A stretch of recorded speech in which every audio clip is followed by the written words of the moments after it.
It's week-old cinema roll, starring a guy in a tight t-shirt that's not accentuating anything cool, a boom mic, and a green screen painted to look like a movie theater.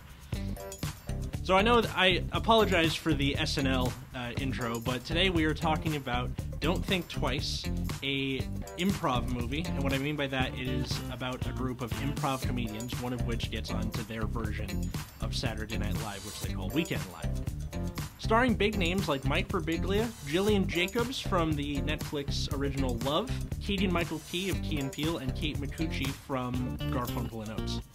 Over the course of the movie, it follows an ensemble cast of improv comedians as they navigate their daily lives and try and make it big, or come to the grips with the fact that they're never going to make it big. Now, this movie really spoke to me as a stand-up comic because there are some people that just aren't going to make it. And this movie really captures that feeling of, what if I'm not good enough? What if I'm never going to make it? And that really is important for some people to know. Hopefully I'm not one of those people, though. Now, the movie, like I said earlier, has its own version of Saturday Night Live that Keegan-Michael Key's character, becomes a part of.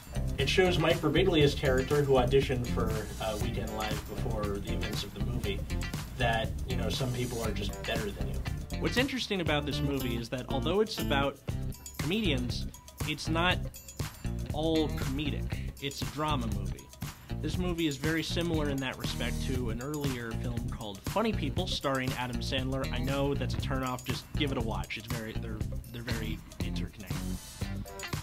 That said, maybe you should go to Wikipedia and look up the first line that says, "Don't Think Twice" is a comedy drama movie, because my mom, my sister, and I went expecting the feel-good movie of the year, but instead got a very deep piece about how comedy isn't always funny the day our dog died. My opinions on the movie may have been swayed by my emotional state that day.